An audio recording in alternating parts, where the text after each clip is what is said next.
Call in, guys. Talk to me nice. Welcome back to Sports Tea. Welcome back to Sports Tea. Talk to me nice. Nice. Call in, guys. Talk to me nice. Call in, guys. Talk to me nice. Talk to me nice. Hey everyone, welcome back to Sports Tea and Man Down, another playoff Game 2 reaction. Really excited to be here with all of you guys. How are you doing, Mel? I'm good. I'm all right. I Thanks felt a for little pulling up. woozy. I felt a little woozy earlier. I just needed to eat something. It was that 50-point blowout. Sheesh. Oh, man. That's not supposed to happen in the playoffs in the second round. First round, maybe. Second round, sheesh. I don't think it's supposed to happen where the Knicks come back twice from a 20-point, 20 point. from being down 20 points either. So, I had to stop by the format podcast and troll a little bit, right? Oh, yeah. How'd that go? I don't know. I just stopped by and made a couple jokes. Bruce responded in the comments. I know he's sick about this loss. Somebody has to go check in on the format. Yeah, man. Boston got a lot of work to do, man. They don't look like themselves out there. And building 20-point leads. I guess they think the team's supposed to lay down. But remember, before this series started, right? Yeah. What did I say? I said if Boston think that the Knicks are going to lay down, or whoever was picking Boston to just run over them, the Knicks are not going to lay down. They don't. That's just not their pedigree. And the problem is they're a real New York team. Brooklyn Nets. They don't have the real New York. They're not really a part of New York City. They're really a New Jersey team that infiltrated New York. The Knicks are not going to lay down. Nobody should have ever let us get back into being a playoff team. Yeah, I mean, if you look at how they played Philly, was it last year before last? I mean, Philly was supposed to be how they played Philly. Philly, they should have won the series, just everybody that they had on the floor, but the Knicks really fought. And I mean, Joel Embiid was playing dirty, Mel. He was playing really dirty. He had to. Hartenstein was all over. Hartenstein. That's how he got it. That's how he got his contract with OKC. That series. It certainly was. And I mean, I feel that they essentially took the 76ers out. I think that team is getting blown up. I'm curious to see what they're going to do with Joel Embiid. Is he even going to have a career? We'll see. But Denver versus OKC. This is the first game we're going to talk about tonight. Salute to everybody in the chat. Do us all a favor. I want everybody to run over to Man Down Sports and subscribe to that channel. Like the video, share the video. It's really important that we share the video out to all of our social media. Share it with your friends and family. Let everybody know about Sports Tea and Man Down Sports so we can grow this sports community and blow it up to be real big. Okay. Yeah, absolutely. And do the same for the Man Down Sports audience. If you haven't already subscribed to Sports Tea, head over there and subscribe to Sports Tea. Alrighty, guys, let's jump right in. We have some graphics. Denver got blown off the floor. And Mel and I don't think, Mel, do you think we need to spend a whole lot of time on this game? Because I don't. No, I think so. We don't have to spend a whole lot of time. I'm interested to hear what you got to say about it, though. I'll play off what you about to say. For me, and I did something special. I love your cheeks clapped thumbnail that you've done pretty much every playoff year. And Denver got their cheeks clapped tonight. I mean, 50. They were blown off the floor right in the first quarter. We didn't really have to watch. I was producing the show during this game because I didn't really have to watch. And it was the first quarter. Jokic was awful in the game, I felt. He could not. It was just like he couldn't stop like a fire hydrant from running. You know what I mean? They couldn't stop. Did you see what I was talking about when he tries to stop momentum or stop a run, he flops? I saw him flopping throughout the game right there in the first quarter. Jokic in the flopping is god awful. And I think he needs to reevaluate his game. I don't think it needs to be a part of his game. He's good. Jokic is a good player. And I think it's smart to use every tool and resource that you have available to you to try to win the game, try to stop a run, to your point. The refs really like Nikola Jokic. So he is one of the FNBA players that's not only protected, but he's beloved and respected by them. He pulls them to the side, he hugs them, he walks with them, he has long conversations with them at halftime. Nikola Jokic has the benefit of the refs. They are on his side, 1,000,000%.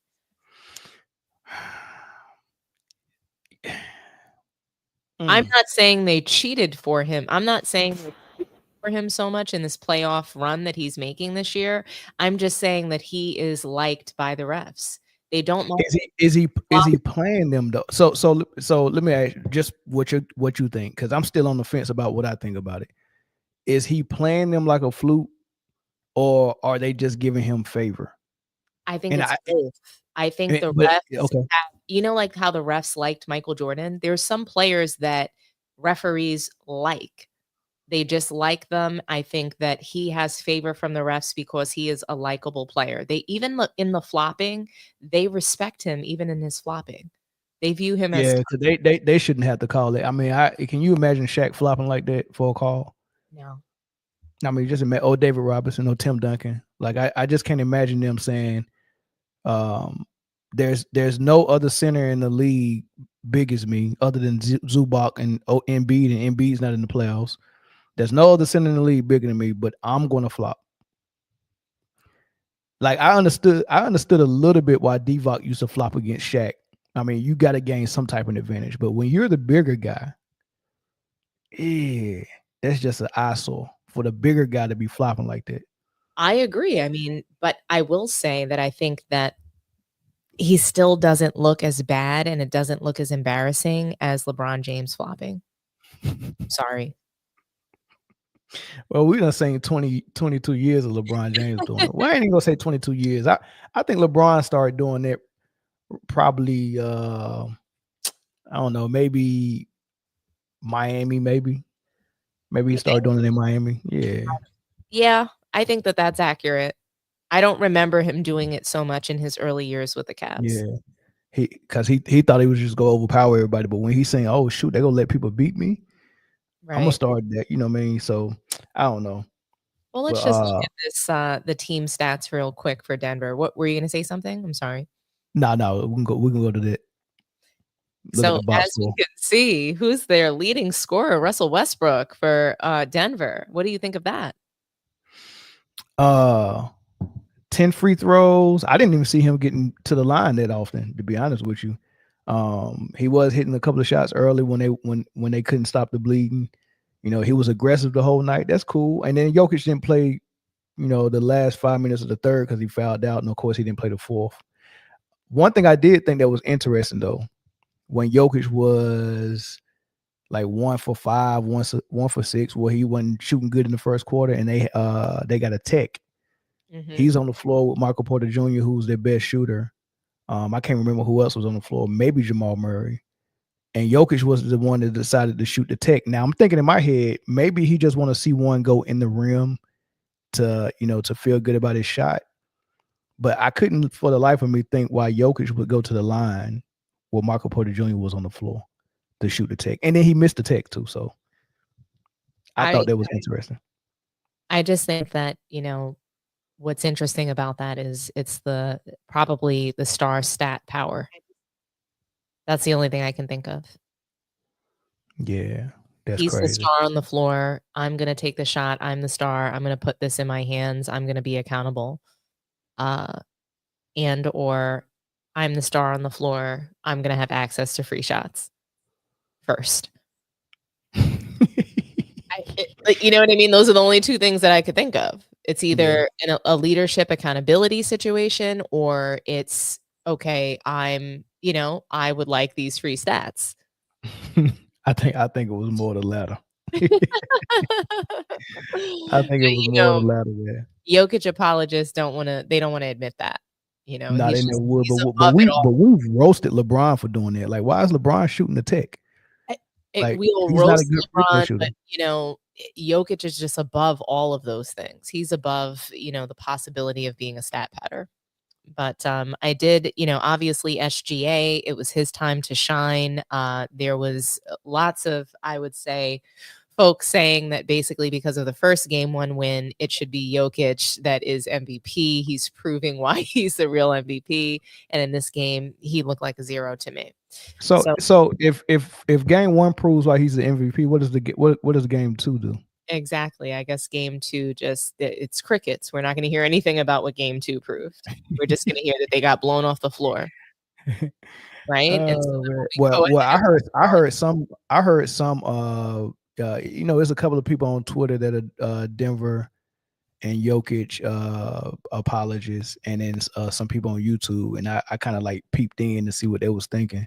And one guy said they're getting away with mauling Jokic, but you can't touch SGA. So there was one thought process. The other thought process is Denver's squad is trash. They should have traded Michael Porter Jr. for Zach LaVine years ago, last year or earlier this year. So there was in there. I just want to know, what has Zach LaVine proven though that he can do for any team in the postseason? Like somebody, you know what they said. You know what they said? What? They said the guy said he's a better rebounder than Michael Porter Jr. He can help on the glass. I said, man, you got to be kidding me. You got to be kidding me. Needs though, right? Yeah, and then rebounding king, he needs shooting. And what they don't understand is the way they orchestrate that offense in Denver. Michael Porter Jr. is the perfect role player for them. Perfect. And furthermore, he's not the number 2. He's the number 3. If you think he's above Aaron Gordon, but if you think Gordon is the number 3, Michael Porter Jr. is the number 4. And so what do you expect from a really great team? But that makes them a really great team to have Michael Porter Jr., a slasher like that, as your fourth option, and a straight up shooter at 6'11" that can also rebound and protect the rim a little bit.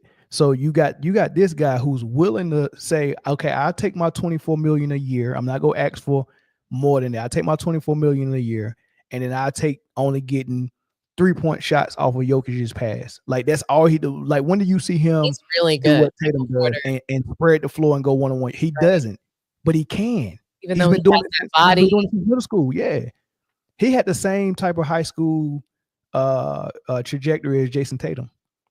They both was the number 1 player coming out of the in the country, going into college. Like he was always that until he hurt his back and had to have surgeries. But he has all the ability in the world, and he's just relegated to being a catch and shoot shooter. And I'm trying to think, if you trade him for Zach LaVine, do you think Zach LaVine's going to have the ball more than Michael Porter Jr., or you think Jokic and Murray is going to have the ball? So swapping out Michael Porter Jr. for LaVine just to do the same exact thing, catch and shoot, how does that make you better? And not as good, because Zach LaVine is not as good to me in the clutch, down the stretch, or just in general. I don't think he even has the same shot making ability as Michael Porter Jr. He's proven that he does not. He hasn't been. He's a gunner. Seasons, so he's a gunner, and he's not a catch and shoot like that. He like to get it off the dribble. He gets in rhythm when he has the ball. He can't guard a Brinks truck, right? He's expensive. He can't, and then he's not 6'11" like Michael Porter. So good luck on the help with the rebound. Right. Like that thing is perfect around Jokic with a 6'11" guy and a 6'10" guy that both go down there and rebound and can defend a little bit as well. That's perfect for Jokic. You can't mess with that. People want all-star. I'm like, what is an all-star going to do? Just take up more space and usage. But Mel, what do you think that the box score from Oklahoma City's perspective tells you? Like, what did they do so amazing in this game? When you take a look at the box score, what are some miss a lot of shots? Not miss. Look at the MVP only missed 2 shots. This is round 2 of the playoffs. This dude missed 2 shots. 2 shots, 100% from free throw. And yes, and most of it was jump shots. The shots most of it was mid range and some threes. How many threes he hit? He took 2 threes, hit 1. It was a step back, I remember. Yep. So one of the shots he missed was a 3. I don't know the other shot he missed. I mean, I'm talking about a couple of times Jokic got switched on him, man. Fade away over Jokic, up and under footwork. scoop shot over under Jokic. I'm like he was looking good out there. I mean, look at their bench delivered almost 50 points.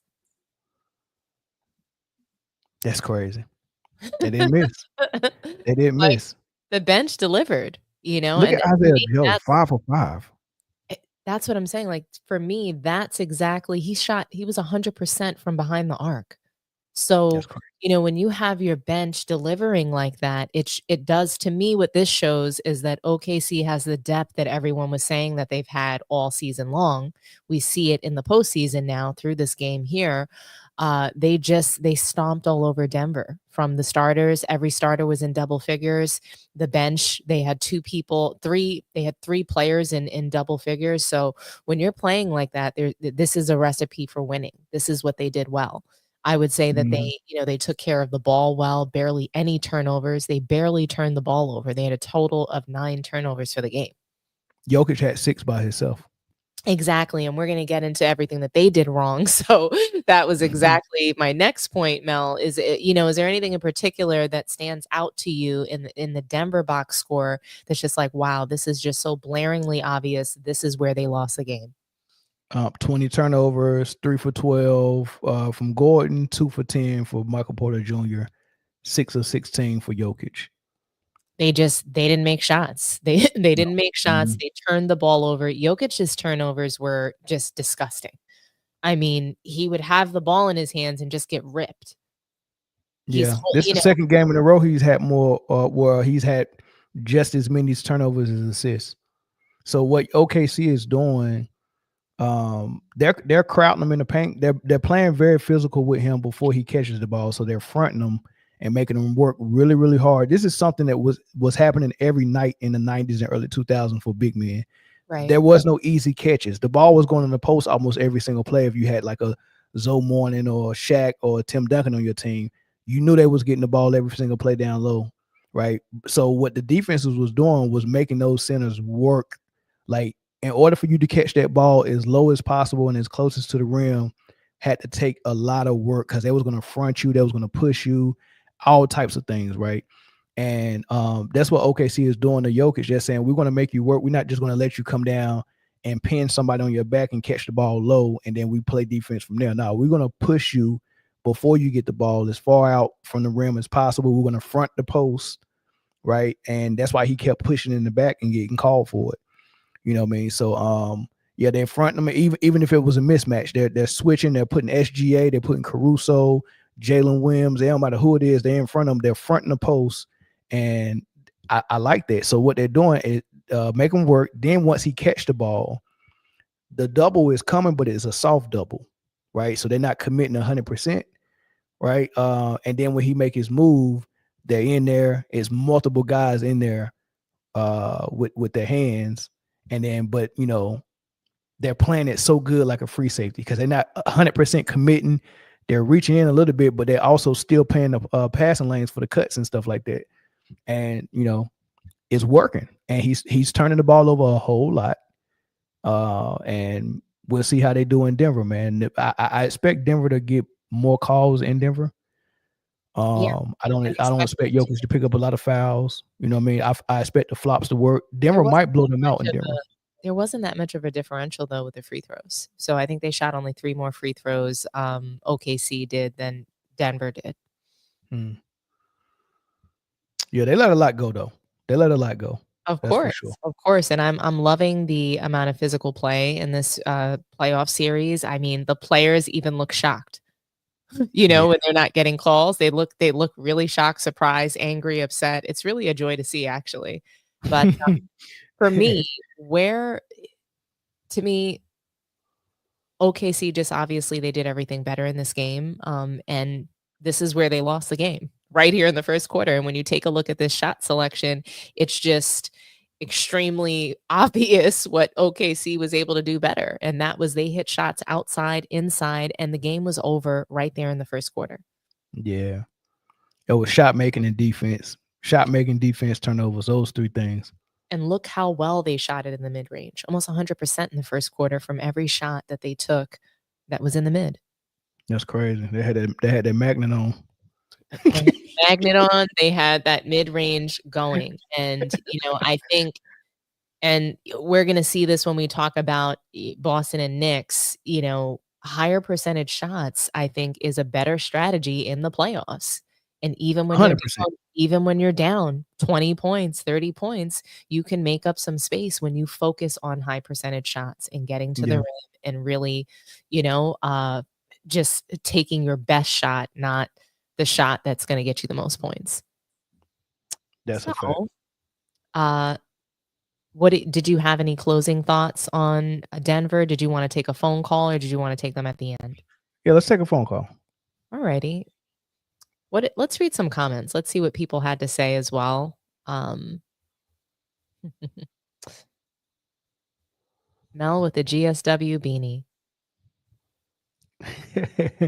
You know what's funny though, Dominique, before you met me, when Kevin Durant was in Golden State, and before Kevin Durant was in Golden State, and while he was in Golden State, Golden State was the team that I enjoyed watching the most.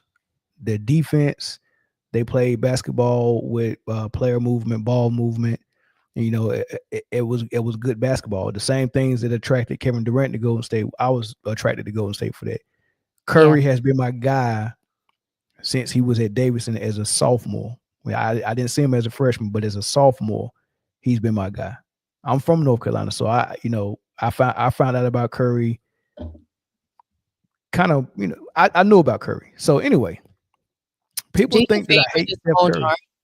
Huh? Do you favor the small guard, Mel? Like, do you see yourself in the small guard? No, I don't favor small. I don't. Are you sure, Mel? How tall are you? 5'10", 5'9". Brunson height. You think Brunson's 5'9"? I don't. He's listed at 6'1", though, right? He just looks so short and stumpy to me. There's no way that he's actually 6 feet tall. There's just no way. I think his wingspan make him look short. He don't have a huge wingspan, and that makes him look short. Kind of like Desmond Bain. Desmond Bain got those little. I know he looks super stumpy. I'm like, how is he a basketball player? I know he looks like a football player, but no, people think I hate Curry, and they don't understand. Dude, I'm one of Curry's biggest fans. Like, well, no, I'm not. I'm not a fan of no player, but I'm one of his biggest supporters to mention how good he is and what he does. I appreciate Steph Curry 100%, but people lie about him a lot, and and I just don't like lies. Yeah, and I mean, I think everybody in the media, and I think just even us as basketball fans, we make exceptions for people that we like. If someone seems more likable, like LeBron is the most hated basketball player basically in the country, but he's also one of the most loved. And so with that, right, comes a lot of What's wrong, Chris? Who's who? What's wrong with Chris? Chris is in the chat? What's Chris doing? Tomorrow I'm not 5'10".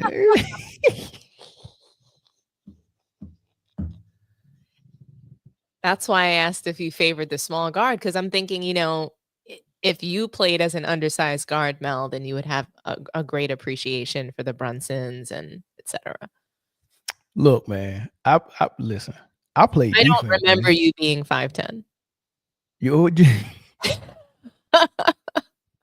That's because you had on some tennis shoes with heels on the bottom of them. I'm 5'9". So I don't remember you being 5'10".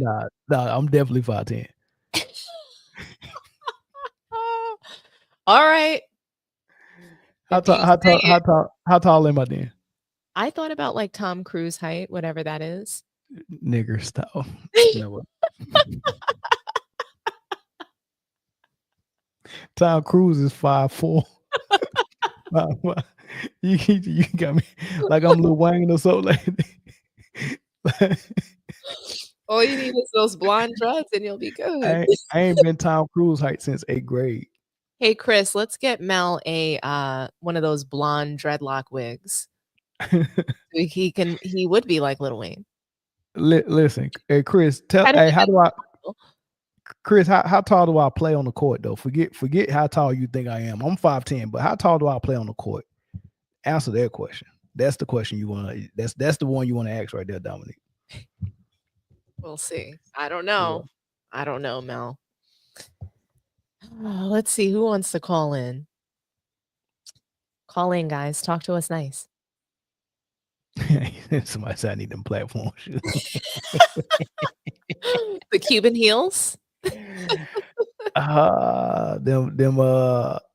I need them shoes, print shoes to wear. I love it. But without the ass out jeans though. I ain't putting them on. I ain't putting them on though. What's Chris said? Chris said I play like I'm 5'3" on the court. Oh man, I'm gonna dust the sneakers off one last time and take a camera in the gym. I'm gonna give y'all a hot 10 minutes of what I can do. I might even try to dunk for y'all. I mean, Muggsy Bogues could dunk. If you have some strong calves, I'm sure you can make it up there, Mel. Nah, I probably can't make it up there right now.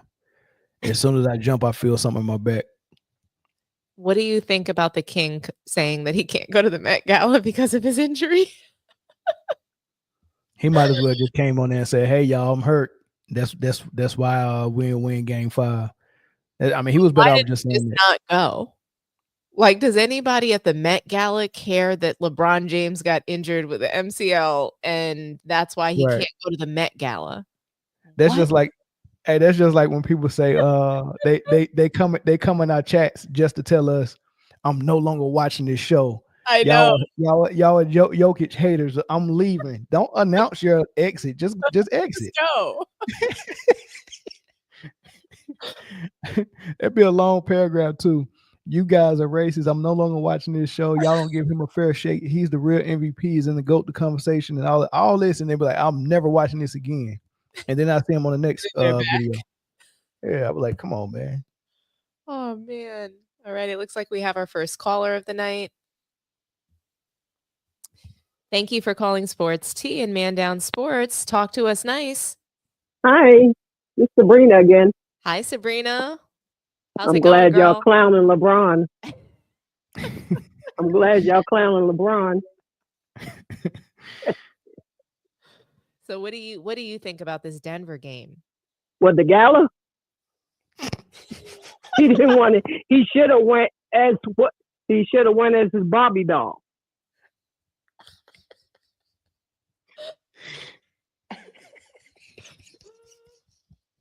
You know his Barbie doll need new accessories, right? I've been sending. Is it true that his doll had Jordans on? Yeah, just like his son. Well, you mentioned his son. He came out to Stephen A. Smith for doing that, so you might want to be careful. Yeah, well, whatever. As long as he don't come to New York. Nobody wants LeBron. He's stuck in LA. Nobody wants him. He showed his ass this year. Yeah, he did. I mean, he really just showed himself. He's talking about everybody, talking about the old great. Well, I don't know if y'all been seeing my text, my spin on what GOAT means. share it. Tell us. You tell us, Sabrina. GOAT for LeBron, Paul George, Kevin Durant, and Harden means going on another team. But for Mike, it means greatest of all time.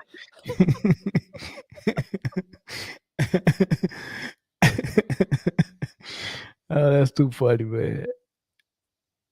Hilarious, Sabrina. And yeah. One thing, y'all was wrong about LeBron flopping and just started when he got in Miami. He was flopping in 2008 when the finals against the Boston Celtics. And he was being criticized during the season 2009 when he won his first MVP season. Okay. So he's been flopping damn near his whole career. Wow. So flopping started early. That's what it looked like. The flop Do you have master. any thoughts, Sabrina, on this And game? Dominique, Knicks in 5, just for you.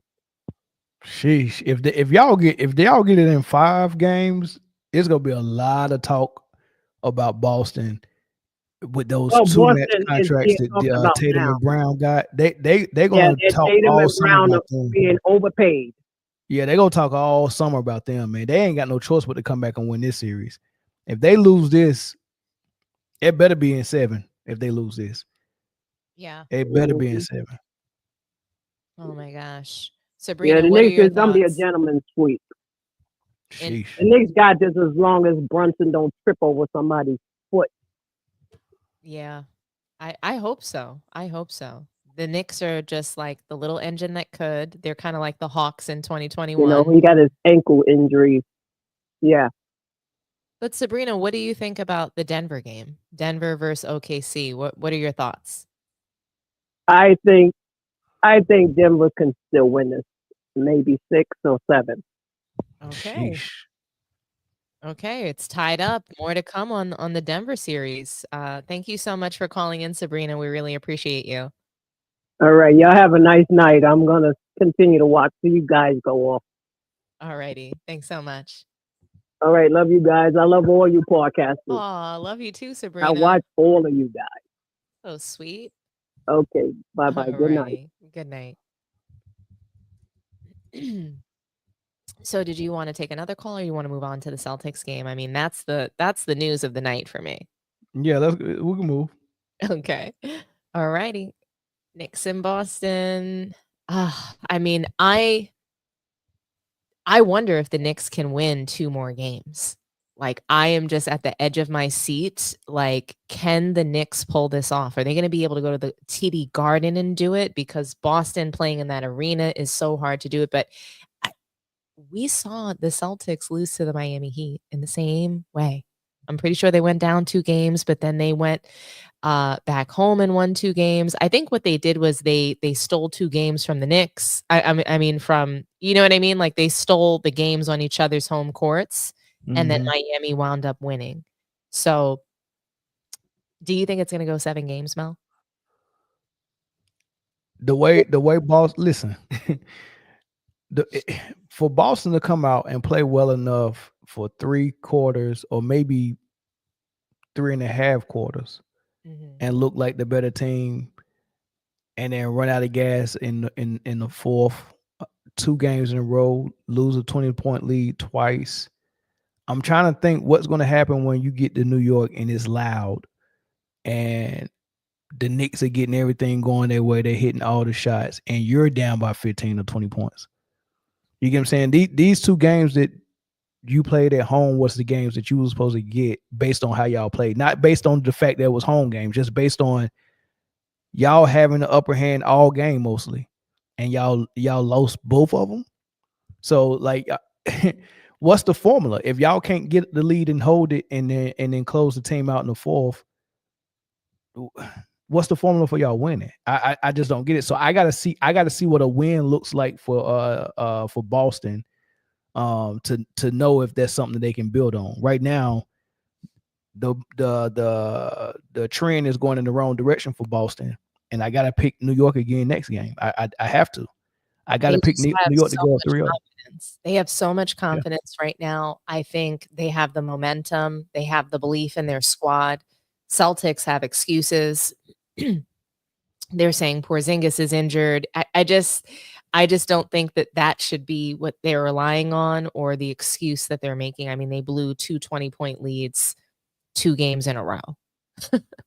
You know, I just don't see how they're going to go to New York, play in the Garden, in Madison Square Garden, and think that they're going to come out of that both games won. And it's possible. It's very Yeah, possible. And anything can happen, right? In a 7-game very series in the playoffs, right? We've seen Brunson get injured, you know, knock on wood for Bronson, but we've seen so many different things happen in these series, and to your point about going back to New York, it's going to be a really interesting time because the Celtics have psychological issues.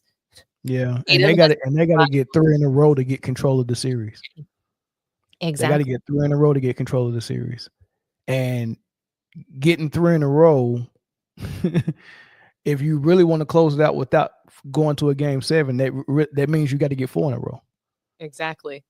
Because if you get 3 in a row and then lose the 4th, then it's 3-3. It's game 7, and then anything goes. But game 7 will be on your home floor. But they got to get 3 in a row. But they got to get Who's one the first. last person that you saw win in 6 and win 4 in a row? I'm pretty sure I seen it somewhere. I can't put my finger on it though. Who was it? Dwayne Wade.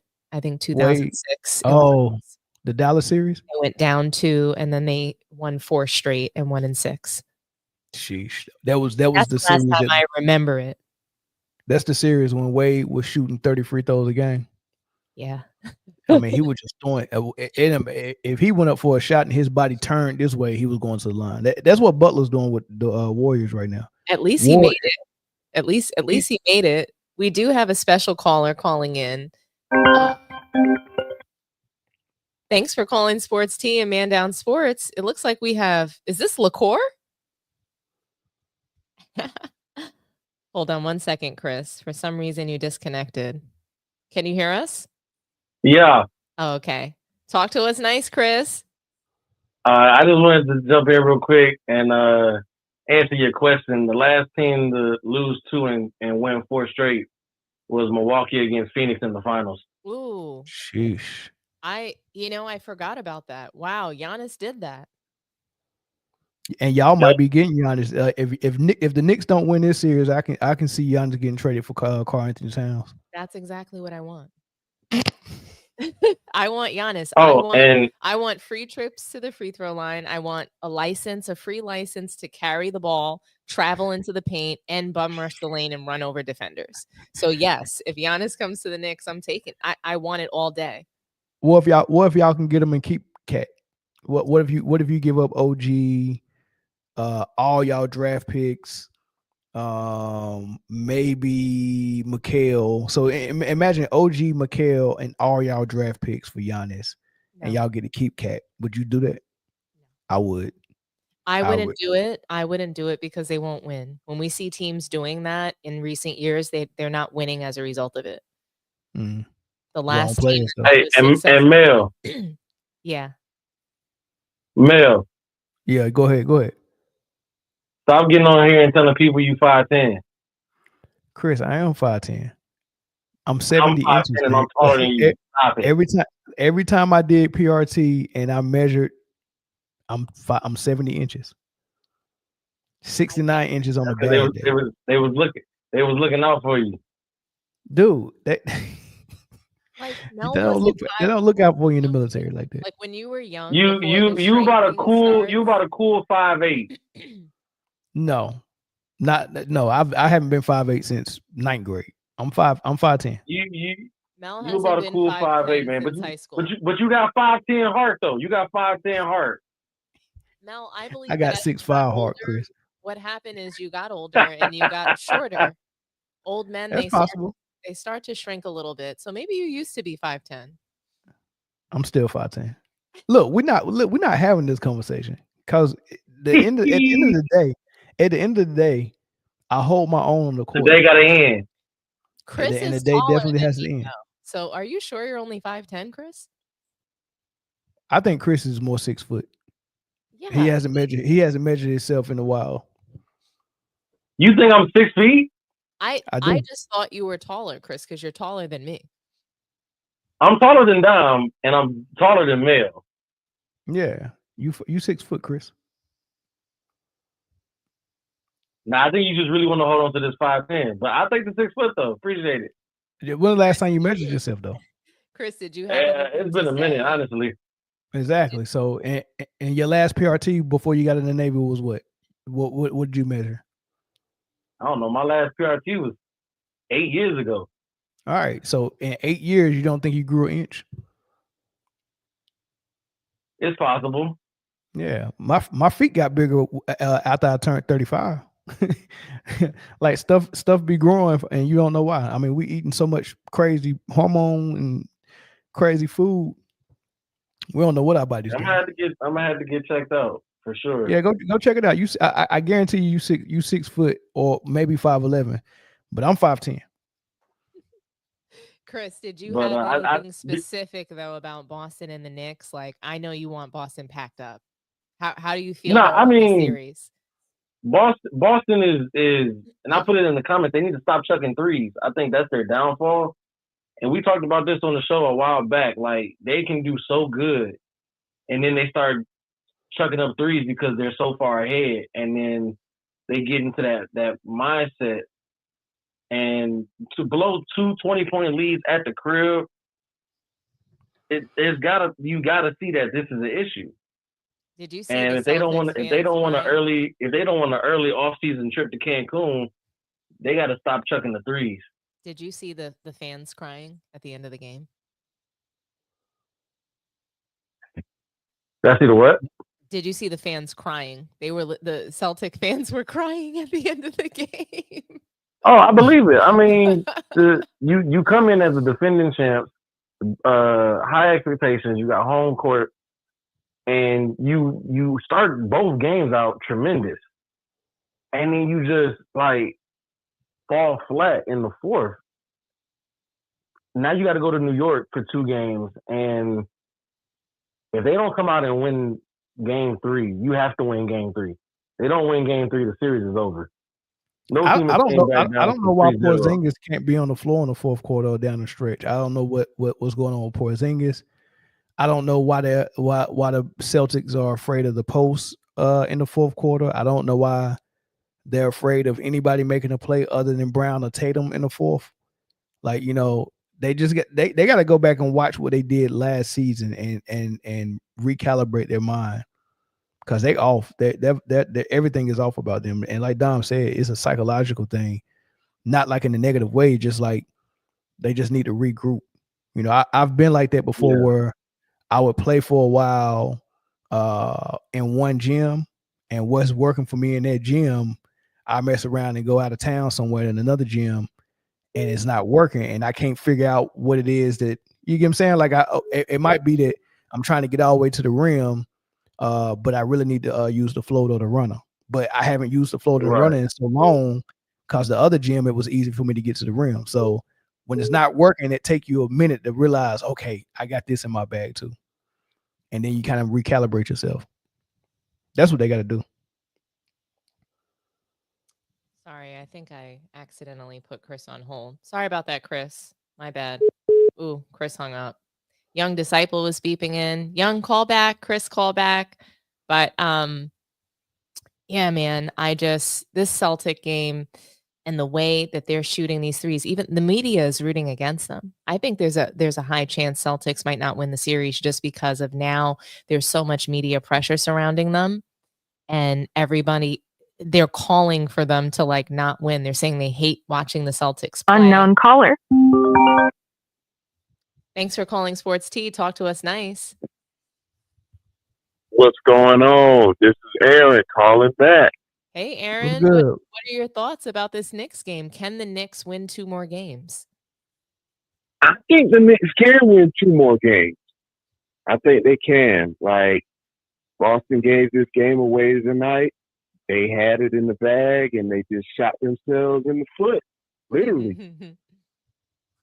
But I got to talk to my boy Mel. Talk to your boy. Okay, Mel. talk. Go ahead. Go ahead. Didn't really get into the analysis of the game, but share your thoughts, and then Mel and I will get into it. What do you have to tell us? I got to hold Jason Tatum a little accountable. Go right on ahead. We're gonna get into it. So you share your thoughts about Tatum. Hey, 11 points, 13 on that last second dunk in the final second. Remember when I said, hey, there are times when Boston is stagnant and they need that leader to step up. And sometimes Jason Tatum just stays in that nonchalant role. And at times it costs Boston the game. Now, when I called the other night and I said that, it was like, oh man, what do you expect from him? If games like this, where I look at Tatum, no doubt he's the best player on the floor. But I'm like, where is that dog when you need it to come out? And if we're going to hold Steph accountable, if we're going to hold LeBron accountable, if we're going to hold other players accountable, we got to look at this Boston team, and we got to look at Jason Tatum, and we got to say, hey, you know what I'm saying? Like, bro, where are you when they need somebody to step up? And this is an analysis that you came up with starting when? This year or last year? Or a year before last or year before that? Like are you saying Tatum has been disappearing? No. Let's just Mel. Well, hold on. I'm just taking your words. Night. I'm taking your words. You said the dog is not there, and when they need him, he's not stepping up. And if we just go back to the conversation we had last night, keep leaving out when I say there are times. Like, right, and I'm trying to understand. That's why I'm asking the question. That's why I'm asking the question. I'm not coming in with my opinion. I'm asking a question so I can understand it. But going back to last night, I think my response was, you absolutely should hold Jason Tatum accountable for last night for what he did or what he didn't do. Right? I think I did say that. You can hold him accountable for tonight for not hitting shots when he needed to hit it. But my critique of him last game was when he was trying to hit big shots, they were all step back threes. I think he shot 4 of them in the fourth. Down the stretch, 4 step back threes. All of them was clanks. And I wanted him to go to the hole. He went to the hole this game, and he still wasn't able to convert all of them. I mean, he got a couple of layups and the dunk. He got a layup and a dunk on 2 of them, and then the last second shot, he didn't even get a shot off. He turned it over, right? So, yeah, those are critiques. Yeah, you didn't step up. But you're saying he don't have that dog, and his team, when his team need him, he's not there. Like, he's just passing the ball and saying, "I'm gonna go stand in the corner." That's not what he's doing. He's making bad plays and missing shots. I'm cool with that. Hey, look, for the past few years, like I said, there are times when Boston is stagnant and they need somebody to step up. Well, hold on. You got to do what I said first, Aaron. But I asked a question. Are you critiquing him based on not making shots, or are you critiquing him by not being available when they needed him? Yeah, I'm critiquing him on not stepping up when they need him to step up. Hold on, I gave you 2 choices: not making the shots or not being there, because you said he's not there when his team need him. So that if you're not there, that means I don't want the ball. Hold on. When a player is not there, that means I don't want the ball in the moment. I'm going over to the corner and I'm going to let somebody else do it. Is that what Tatum did trying to pigeonhole me or the last game? You're trying to pigeonhole me into what you want to pigeonhole me into. Okay. What I'm saying and what you keep trying to avoid and addressing is there are times when Boston needs somebody to step up, and he's clearly the best player on the floor. He stays in that nonchalant mode. And what is nonchalant? If I'm taking the shots in the clutch, if I'm taking the shots, Aaron, what is nonchalant about me taking shots? I'm missing them. Bad shots. It's okay. So that's what I'm saying. If are you critiquing him on taking bad shots or missing shots, or you're critiquing him on not taking the shots? If you're critiquing him on taking them and missing them or taking the wrong shots, then we agree. I'm critiquing him on the decision making. There's nothing you said. There's nothing you said last night that this game validates for what you said. Because what happened tonight is not what you said. No. That's why I'm trying to point out to you, man. What you're saying. You just now said that he's nonchalant. What was nonchalant about what he did tonight? Mel, he had 13 points tonight. Okay, what was nonchalant about what he did tonight? Okay, and how many points did Brunson have? And if we how many points did Brunson have? See, when Tatum had 9, Brunson had 11. How many points did who? Brunson, he only had 17. If you're missing shots, you're missing shots. But Mel, we can't give him a pass. We can't give him a pass I'm not That's giving what him. it sounds like, though, Mel. I'm giving him accurate critique. I like No, you critiquing giving him a players. pass, Mel. Listen, I love You're giving critiquing Jason players. Tatum a pass. I love You're critiquing giving players. him a It has to pass, be accurate, man. though. Because No, I'm not. because when LeBron don't come through in the fourth, we come down on him. When Steph don't come through, It's a come different down critique on him. for someone who When says that KD, the GOAT. no. It's a When different KD critique for take someone bad, who says he's the hold GOAT. on, Mel. When KD Aaron, take bad shots down the stretch, Aaron, what did I say about Jason Tatum last night? I said he took 4 bad shots. He took 4 step back threes. That's horrible. He can't do that again. He got to get something easier, a high percentage shot. That's critique. but that's You trying to write a newspaper article and say, "Oh, he's not there in the big moment." No, I I'm don't not write trying. newspaper No, articles. Mel. What I'm saying is, and it's proven in these past 2 games, when they need him to, like, there are times, I'm gonna say there are times when they need their leader to step up and to Let me take ask you a over a question. game. How many doesn't times do have we it. needed him to step up this season? Because I only seen them lose almost less than 20 games. It can't be too many times they needed him and he couldn't show up. That's why I say there are times, like the Cleveland game. Before the playoffs started. The Okay, Cleveland, the first round they played Orlando. What times did they need him and he didn't step up against Orlando? What times? What times did they need him and he didn't step up? What about the regular season? When did they need him and he didn't step up? What about last year's playoff run? I was about to. You keep running off. I was about to give you an example. He didn't step up? What about his rookie season? What about his rookie season when he went to the Eastern Conference Finals against LeBron? When did they need him and he didn't step up? Like I'm trying to figure out when this narrative started where at times they need him and he don't step up. It don't make sense. You keep running off these questions like you're cooking me, and I'm about to give you an example. I was about to give you an example. All right, give me an example. The Cleveland game when him and Donovan Mitchell was going back and forth. Okay. That was a time where it was in the regular season, and Okay. Donovan Mitchell was giving them that work, but he was also coming down giving them that work. That was a time where he did step up, and that example is what I'm talking about. So like to when prove he your just put point, his you head down, gave me an example of when he did it. when he did it.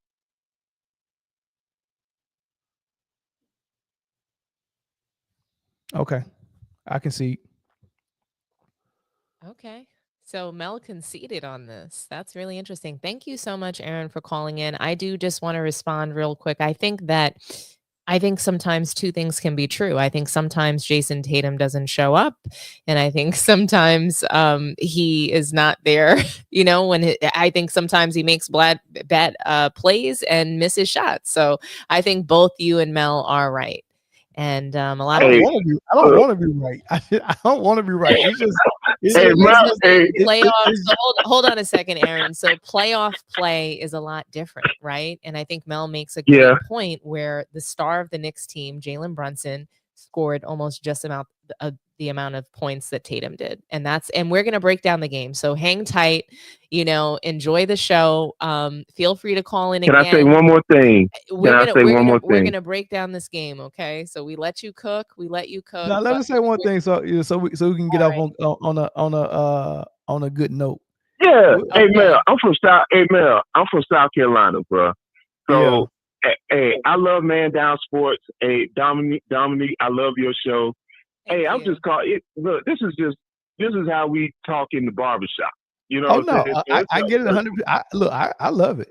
When you text me today, I was like, I can't wait. I can't wait. Oh, you see my message? Yeah, I seen it. Yeah, I seen it. Yeah, we're good with it. It's all good. I think that this was a passionate debate. It was good, and I love the back and forth. So Dominique, but I will say, Dominique, Aaron gave me a premise, and his example was saying that he did the opposite of what his premise was. He said he don't show up, and my example for him not showing up is a game when he did show up. Mel, you pigeonholed him. I asked clarifying questions. Well, the thing was, I was trying to show I'm not biased. I'm not biased because I've seen games where he has stepped up, and that was a game. But there have been games where I've seen where I'm like, damn, what's up with this guy, man? And in the last two, and prime example, these last two games. Like, I'm sorry, man. Like, we got to hold him accountable too. Yeah, these last two games were bad games for him. He didn't make enough shots. He didn't make enough shots, and he didn't. And game one, he didn't take the shots that he took in the fourth. But like I said, it's not accurate. Is coming. Don't worry. We didn't even break down the game yet. You haven't even heard my take on Celtics versus the Knicks yet. So don't worry. The accountability from Sports T is coming. Okay, Man Down is going to have a different opinion, but just hang tight. Hey, I love y'all, man. I'm just. I just called to stir the pot up a little bit, man. I appreciate y'all, though, man. I appreciate it, Aaron. There, no doubt. All right, man. Y'all be all right, bro. Yep. Well, and Mel, you may or may not feel the same way as I do, but we'll see. We'll see. So yeah, we'll see. Let's just jump into this. So obviously, Josh Hart, he was the leading scorer for the Knicks, and Derek White was the leading scorer for the Celtics. So to your point, I mean, look who's showing up on their team as the leading scorer. It's the others. The star players have got to get the ball out of their hands into their teammates' hands. And so that's, I think, part of why we see coaches have a much smaller rotation in the playoffs. They're playing somewhere around 9 guys, right? So it's just, you've got to figure out who's the bunch you're going to trust. And Celtics shot more. They shot 94 times. They made less shots. They couldn't make any shots. They made 10 of their 40 3-pointers. The Knicks shot 31 3-pointers and made 9 of them. So they're shooting themselves out of the game, the Celtics, and the media is talking about it. Monica McNutt, she came on right after the game and spoke about the Celtics' arrogance. That is the theme of what people are saying. I don't have sound for that, but a lot of the media is saying that the Celtics are totally arrogant.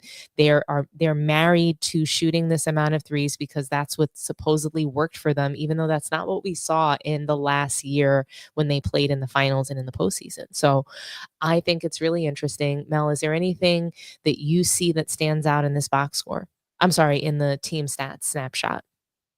I mean, you can look at the 10 for 43s. I mean, at least it wasn't 63s. I think when we had this conversation for game one, I was like 60 is too much. Yeah. If they get it down to 40, I respect it. But you know, even 30 is like I respect the 31 threes at the Knicks shot. I wish Boston was more in the 30 range, but 40, I get it. 60 was excessive, right? So that's the only thing that really stick out. I mean, because that was a basketball game that was winnable for them. They had a 20-point lead. What really sticks out don't show up in the box score. It's really the last 4 minutes of the game, and that's for both games. Exactly. It doesn't show up. That was something that I was going to point out as well. Like what we're taking a look at doesn't even express what happened in the game. These things, stats, this is a perfect story of stats don't tell the full story. You really have had to watch this game to see the special moments, the moments of trust. To me, that was the biggest thing. The way that the Knicks trust their teammates, and I did not see that in the Celtics. Yeah, but Tatum on that last shot, or that last shot opportunity. Yeah.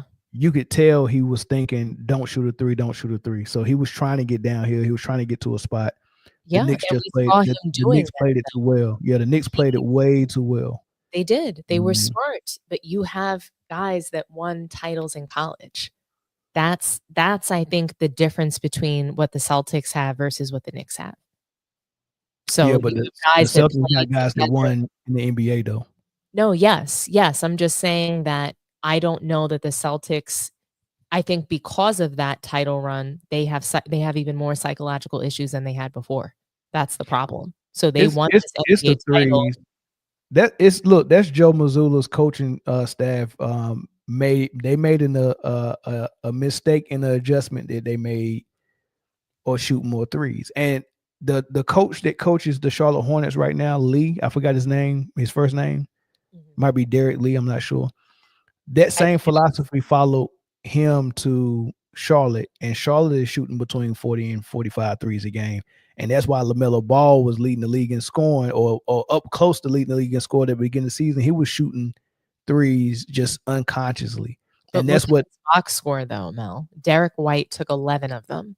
I I'm don't think saying. he has any business, though, shooting 11 threes. I don't think so either. But that's their philosophy this year for some reason. I don't know why they abandoned Porzingis in the post or the high post or the low post. He wasn't available for a lot of the year, so maybe that had something to do with it. But yeah, they're married to the 3-pointer, and it didn't bite them in the butt enough for them to change it during the season, and it's biting them in the butt at the worst time. And to me, the fourth quarter was the most important part of this game. Obviously, yes, the last 4 minutes, but when you take a look at the quarter in the totality, they didn't score.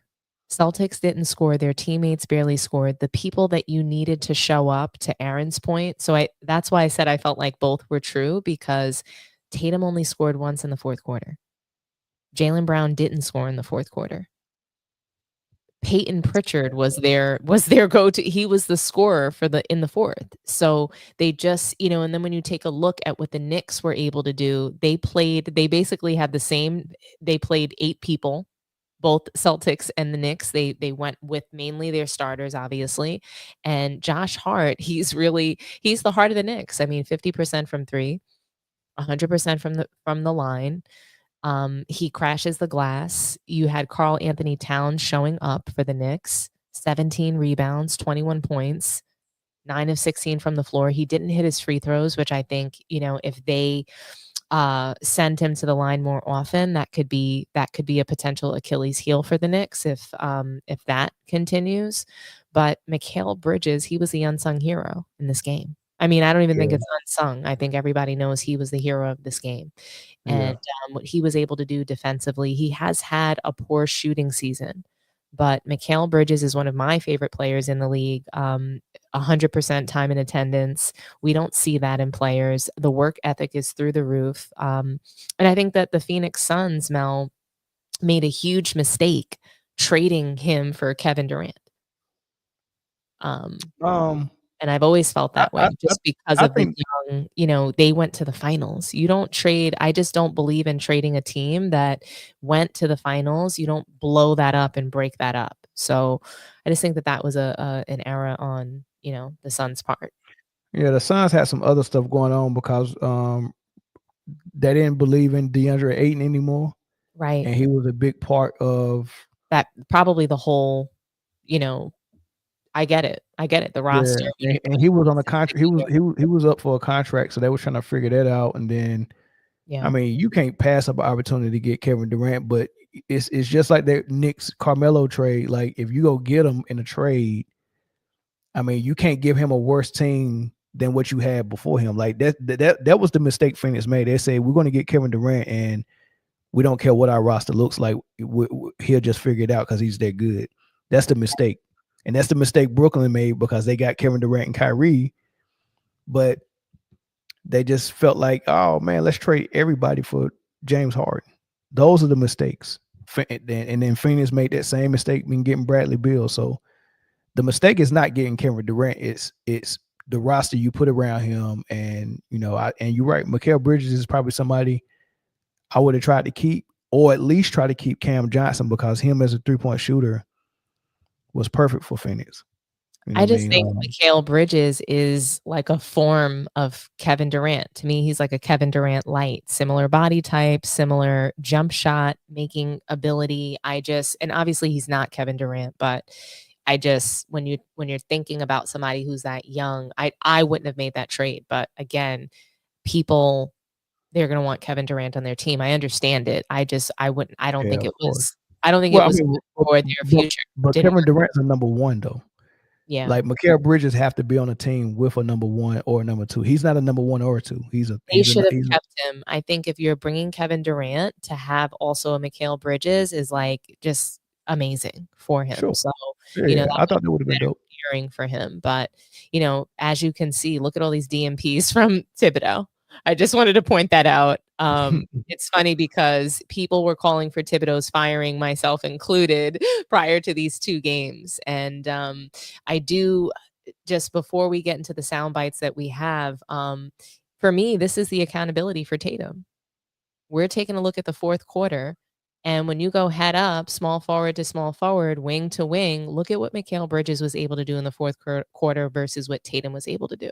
So these were his shot attempts. So he took 5 shot attempts and he missed everything except the one that was 0 feet from the basket. So, Yeah. this You is gotta what I have make a those. problem with. This is what I see often though in Tatum, where, it's not that he doesn't want the ball. So I don't view him as a person who's hiding out. I view him as a person who makes bad plays in the fourth quarter and sometimes just can't win the game for his team. So that is how I view him in these important playoff moments. I've seen him do the same thing with the Heat. There was a comment that I did also want to highlight because I thought that was really interesting. It was from Bookie Allen. Salute to you. Tatum doesn't know how to use his physical size. He lets the defense off the hook by shooting threes. I think that there's a lot to that comment, and his physical size, I don't think he uses it enough. He should be bum rushing the lane more often, but he's just not going to because I think he doesn't want to get injured or he doesn't want to. I just think it's like he's afraid to use his size at times and he goes up. I just see him going to the rim with not as much force as I would like. And so I just wish that he was a little bit more aggressive in the paint, and especially in fourth quarter situations. I want to see him have those explosive moments that Jaylen Brown has. That's what I feel like is missing. And that's the problem that I largely have with Tatum. So did you want to respond to that, Mel, before we jump into the sound bites? No, I mean, I see it from both Tatum and Brown. I think Brown and Tatum both put a lot of their game on the shelf for the team. I don't think Tatum has the type of team where he's going to be ball dominant, number one. He doesn't run the point and stuff like that. He plays off ball. The way they orchestrate their offense puts Tatum at power forward a lot. So he has to, like, the main thing that's really great about Jason Tatum is he has to guard 4s, 3s, 2s, sometimes 1s. If you look at the stat sheet tonight and the game 1, this dude had over 13 rebounds in both games. He had 14 rebounds tonight, right? So he's rebounding like a power forward. And these ain't Luka rebounds where you getting rewarded for not playing defense and the ball is falling in your hand. He's going up there and rebounding against Karl-Anthony Towns, Mikal Bridges, OG. He's rebounding against big guys that's really down there. So that's one thing. He D's up. He plays defense. So I kudos to him for that. Kudos to Brown for that as well. Everybody on the Celtics, they D up, right? Yeah. As far as his shots, they're not falling, right? And when your shot's not falling, that kind of shrinks your bag a little bit, because now everything that's in my bag, I don't trust all of it because I'm off, right? So I get it. Whatever they did last year worked. They won the finals. Whatever they was doing before that worked. They got to the finals against the Warriors. I think whatever their formula is works. He trusts it, and he doesn't force a lot of things. That's cool. He's the type of player that's not going to force it. But if you want to see him force it, and maybe he will next game. We'll see. But sometimes when you got a team like Boston, forcing the issue can take the whole team out of their element, because that's not how they built. They're not built for one player to force the issue. You know what I mean? So we'll see what they do in game 3. I'm into it. I can rock with that. I can get jiggy with that, Mel. Are you ready to get into the first soundbite? We have some sound from Joe Mazzulla where he discusses, sort of just, I'm not going to say he made excuses, but he was very nonchalant, very sort of flippant about this game. And like I said, to me, this speaks to the arrogance that the Celtics have. Like they're just playing around with the NBA and they can just easily come back from being down 2-0. So let's hear it and then we'll react together. Listen in, the defending champions head coach, Joe Mazzulla.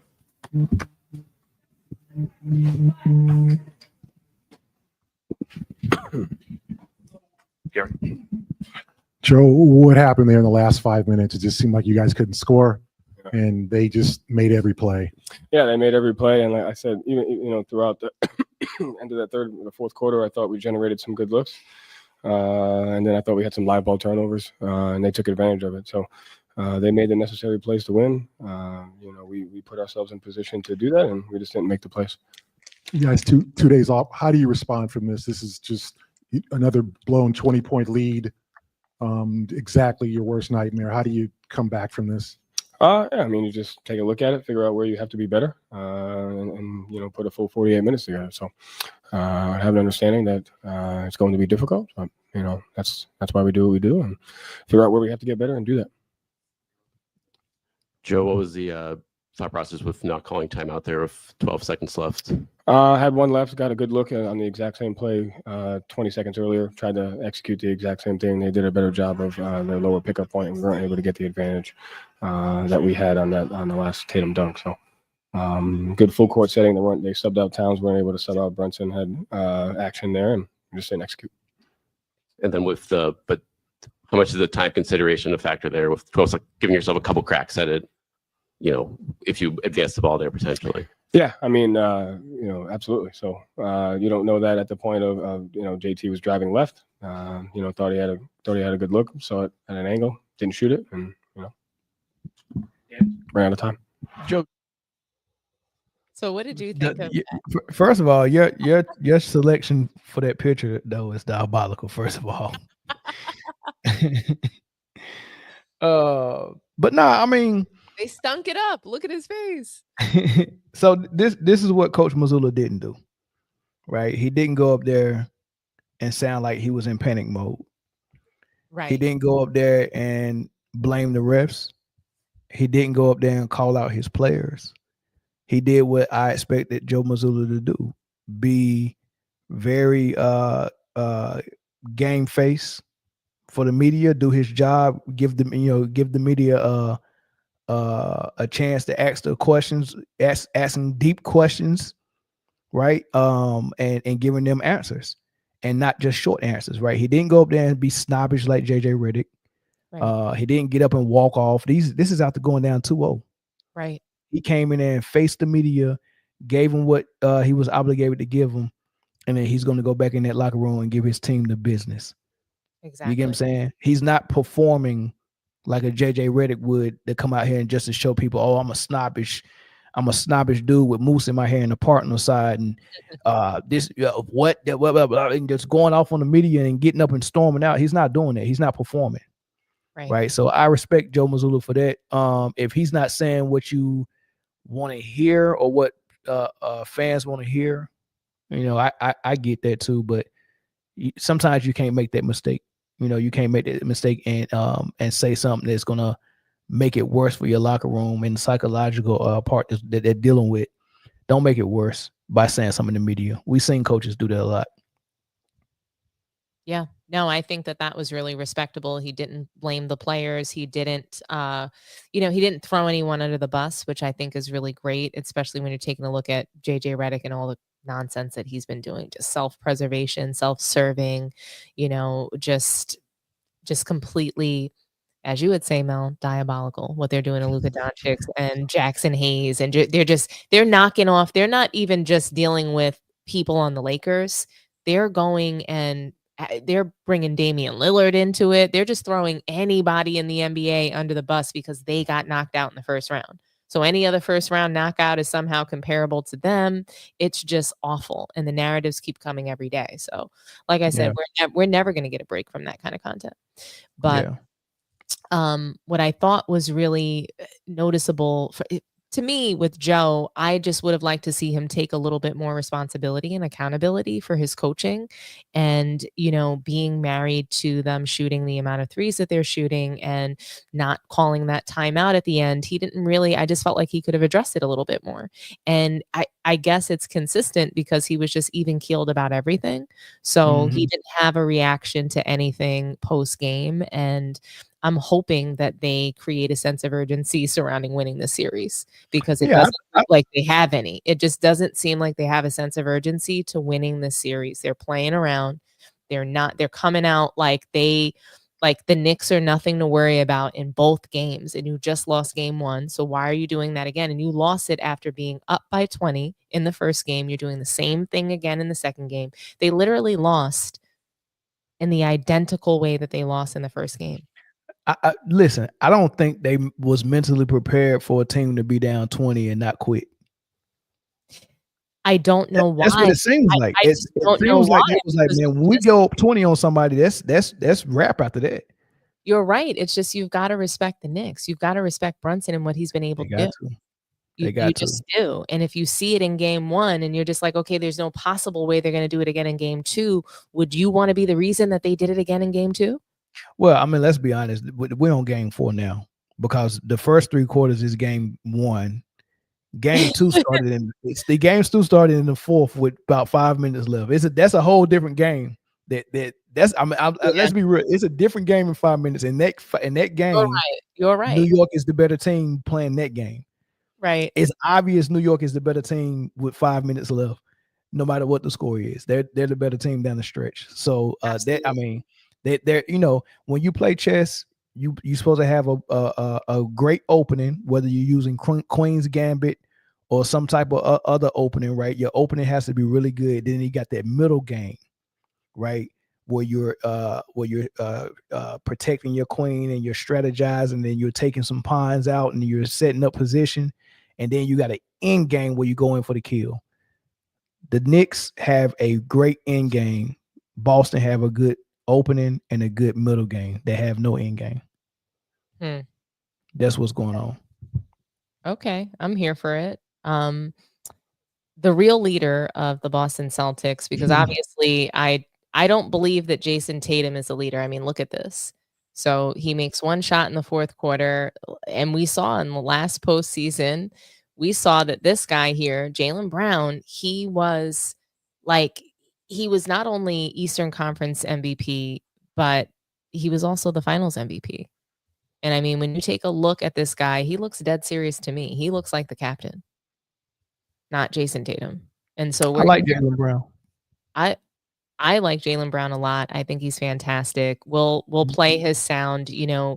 I don't know what happened to Jason Tatum. Did he disappear after the game? Did he avoid the media like James Harden? Like, what was he ducking the smoke? Like, was he embarrassed by that block by Mikal Bridges at the end of the game? Like, I don't think he spoke to the media because I can't find it anywhere. So if you guys saw it, let us know in the chat. I'm curious to know, did Jason Tatum speak to the media tonight or did he duck the smoke? Because Jaylen Brown, the real leader of the team, the guy who, and when we take a look at Boston's box score real quick, he had 6 total turnovers for the game. And he had 4 of those in the 3rd quarter. So, he didn't duck the smoke. And I'm just curious why Jason Tatum did not present himself to the media after this loss, after 2 losses in a row, after they lost twice at home. I think he owes an answer to the fans and to the Boston media. But we'll listen to what Jaylen Brown had to say. I felt that he, it's like he spoke for the team. Okay. Let's hear it. Valuable player and Finals MVP from last year.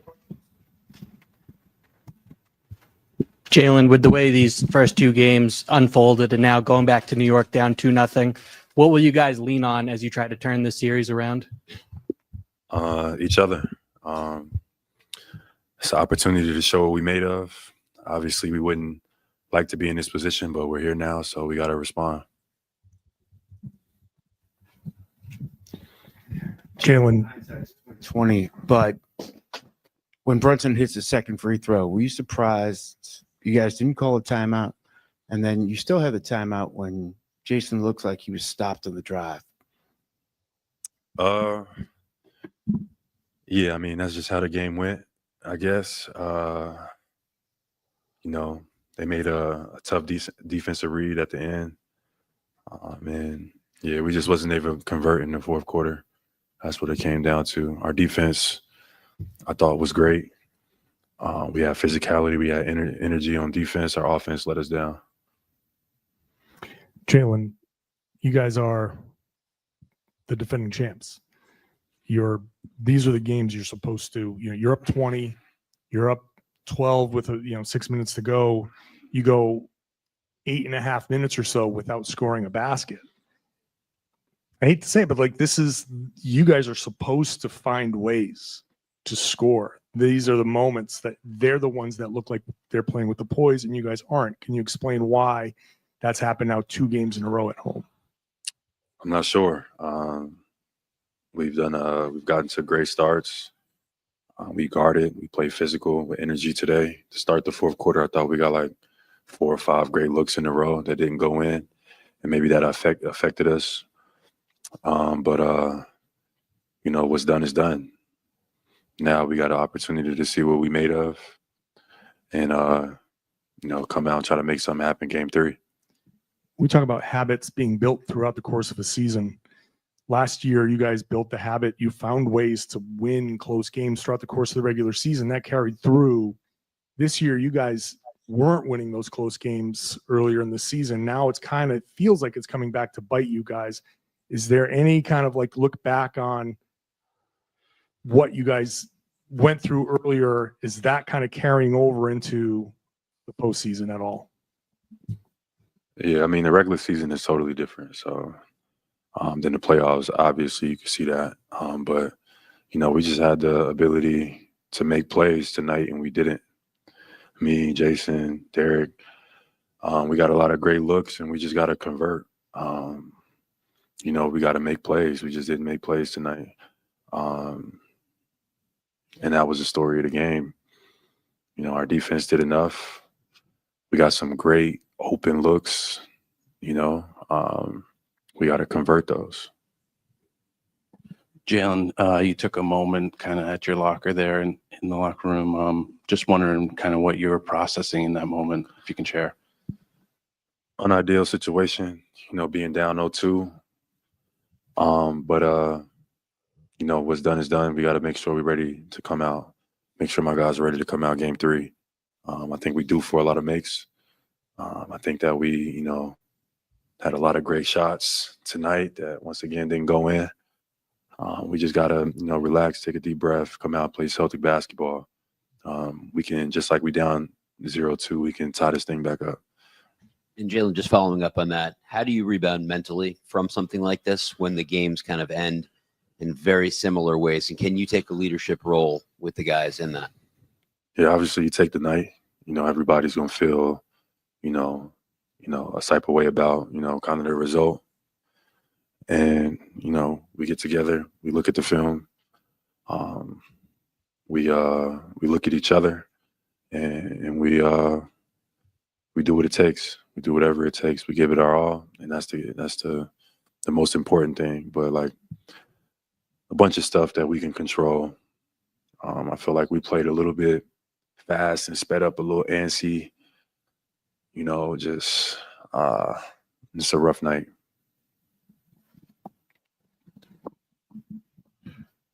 Jaylen, what's like the last 6 minutes?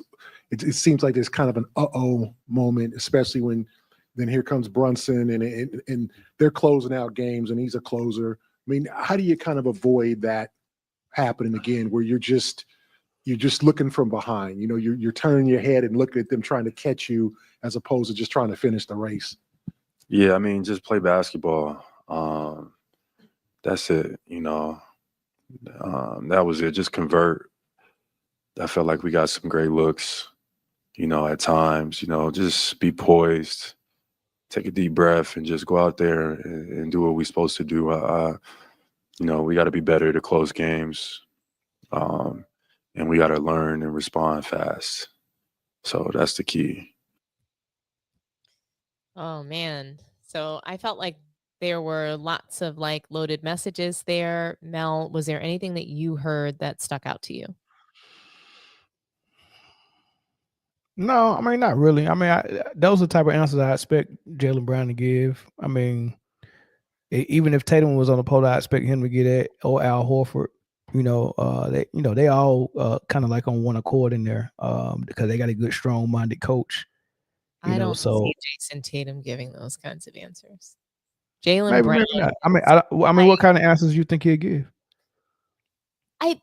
I'm not saying that he would get up there and make a fool of himself. I'm not going to say that. It's just that to me, Jaylen Brown speaks as an air of he is the leader of the team. That's just what I Okay. hear when I hear him speak. He speaks like the leader of the team, and to me, Jason Tatum comes from a defensive place. And not so much that, again, that he's going to make a fool of himself, but I find him to be just a smidge more combative and Yeah. less accountable. So, and it's also I've his never heard Tatum combative though. not combative, but like more of like, okay, well, they made better plays than we did, or like not combative per se, but like he would have something a little bit smarter to say so I thought that the reporters did a really great job. They were holding Jaylen Brown accountable. They were like, come on, this is something that's happening. Like, why do the Knicks look more poised than you? Why is this in back-to-back games? I felt like they pressed him a bit. And I just think that Tatum's back would have been against the wall with these kinds of questions. These Oh, okay. questions that they were asked, I don't think that like most reporters speak to the players in this tone. They're a little bit afraid because they're going to get some like smart ass answer or some pushback. And I felt like the Boston reporters, they came out, guns blazing, asking the tough questions. And Jaylen Brown, it sounded like he's going to have a come to Jesus conversation with the team. Like, hey, we need Yeah. to He probably retool. will. We I mean, need he's a good leader, a poised player, and vocal. I mean, shoot, he's probably one of the youngest president of the basketball associate or the CBA or the players union. I mean, he's still the president of the players union. So I mean, he's not shy about speaking up and doing that part. So I'm pretty sure he'll say that part. But as far as the leader of the team, I think Mazzulla, when you got coaches like Mazzulla, you got coaches like Pop, they so strong-minded, they're the leaders. Like the direction comes from them. You're not going to say X, Y, Z in the media. Like Boston, when they get interviewed, whether it's Tatum, and you can disagree with that part, but whether it's Tatum or Brown, when they get interviewed, they're not going off the path of what's similar to how Mazzulla would approach it. So they're all very even keeled. Their demeanor stays the same. I respect it about them. Now, as far as Brown being the leader of the team or the leader of the locker room, that could be true. I mean, in Miami, I think the leader of the locker room was Udonis Haslem. And Golden State is Draymond Green. So if it's Brown, I think that's cool. I don't necessarily think that's a knock on Tatum if he's the leader of the locker room. I think that's common sometimes. The best leader should be the leader of the locker room. But I mean, I also think that Dwayne Wade was a leader on that Miami team. Which he could have been, but they all say it was Haslem. I think they all say that. I'm not saying that Haslem wasn't a leader. I'm just saying I think more than one person oftentimes steps up in that role on a team like that. And for the Celtics, people are expecting that it's both Jason Tatum and Jaylen Brown. And I think that it is at times, but I think Jaylen Brown really asserts himself as that person. He walks like a leader. He talks like a leader. He behaves like a leader. It's in his body language. That's just what I see personally. And so that's just what I kind of hold Tatum accountable for. He doesn't seem as vocal. And I just question his ability, to step up for the team in fourth quarter situations. I think that person is Jaylen Brown. I've always felt that way. Well, we'll see. He got an opportunity to prove it. So I mean, we definitely seen him do it against Brooklyn when they swept them. Jason Tatum went from being better than Kevin Durant that series to I don't know, like what people saying about him now. So I just think that's interesting. You play I good. never thought he was better than Kevin Durant, but I do think that he put physical pressure on Kevin Durant. And I think that Kevin Durant showed us that he struggles with physical defense. That's just, that's what I saw in that series. But also something that you like to point out, Mel, is that they were allowed to play the Brooklyn Nets a certain way, and specifically Kevin Durant. So the year prior, they beat them. So, you know what I mean? I don't remember how many games. Maybe they won in 5 or 6. They beat the Celtics. And the Nets? I can't even remember. Yeah, Kyrie, he was pretty disrespectful to the Celtics too when they beat them. Oh, that was the year Kyrie twisted his ankle against Milwaukee.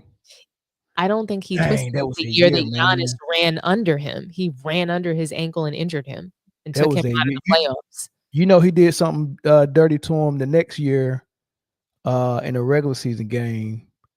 And Kyrie was pissed off about it. He was pissed off in the playoffs, in the regular season. He called them out both times. Yeah. Yeah, it's crazy. But that was that year, man. Kyrie and Harden both went down. God. And then after that, you know what's crazy?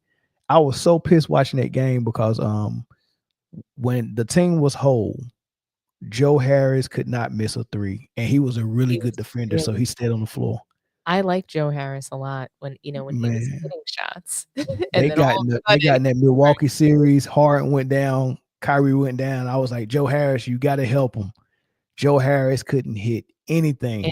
I was like, yo, this is like the perfect storm, man. Like it's just not meant to be for them. I thought that was funny, man.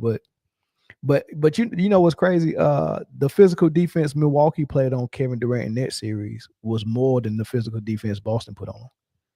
oh, really? The only difference in the Brooklyn series and the Milwaukee series, I mean in the Boston series, is Kevin Durant was trying to handle the ball in the middle of the floor with that physical defense, and he was turning the ball over a lot. His shot wasn't a problem. He could shoot on it. He can't dribble against all of that defense. That becomes problematic for him. But the shot is fine. The shot is fine. But PJ Tucker was all over him, man, in that Milwaukee series, all over him. Well, Mel, we've talked a lot, I think, about what the Celtics did wrong. We talked so much about, what's going on with their team, the psychological issues that I think they face. I think the psychological issues for the Celtics really comes from this dynamic duo of Jaylen and Brown and who's the number one, who's the leader. I think they still suffer with that. And they're going to say they don't. We're going to, there's people that will say that they don't. We're not seeing that anymore. That's not true. But I think there's no way in hell that Jason Tatum is just completely fine mentally and psychologically after being a DMP in the Olympics twice and not getting that Eastern Conference Finals MVP or the Finals MVP. And he was trying to get the Finals MVP in that last game when they were up and they were winning that game handedly. He was front running and you could tell he was trying to get it. So when he didn't get it, it's just disappointing, and yeah, he's one of the highest paid players in the league. I think the highest paid player potentially, right? Doesn't he have the highest contract? I think he got the biggest contract, but yeah, he might be annually one of the highest as well. I know it's a couple of people that's up in the 50s though. So, well, all I know is I just think there's no way it's not playing, weighing on him. But the Knicks won this game, and I think it is more about what they did. I think it's more about what the Knicks did. It's more about how they rallied to come back. They're the comeback kids, They're on their New York-ish, you know what I mean? And to me, Thibodeau he's leading them in a certain way. You brought up a good point the other day. Like, could we imagine Riley and Thibodeau together? Like that would be like an insane combination, right? Like it's probably way too much for a team to handle that kind of that level of intensity from on the court playing to like how you're supposed to carry yourself, whether it's, within the organization or as a person, what have you. But Thibodeau speaks after the game, and it's, to me, just if we've listened to him post game any other time, it just becomes more and more clear in situations like this why the Knicks have him as their leader, and he's not going anywhere. So I'm going to play that sound, and you let me know what you think. What can you say about your team? Back-to-back games, 20-point deficits, coming away with 2 victories. Yeah, and that's the playoffs. You got to keep fighting. Every possession matters. And you got to play all 48 minutes. And so we started slowly, got in a big hole, dug our way out, and then guys made a lot of tough plays. They were at their best when their best was needed down the stretch. Coach, as far as I know, this is the first time in the NBA playoff history all the road teams won game 1, and the second game you won. There is no more home court advantage in NBA. It seems like it's changing, so I think Just the way the game goes now, you can make up ground, I think, a lot quicker, with the way teams shoot threes. And I know, like, for the writers who are around us, they always think every lead is safe, but it's not. And so everything does matter.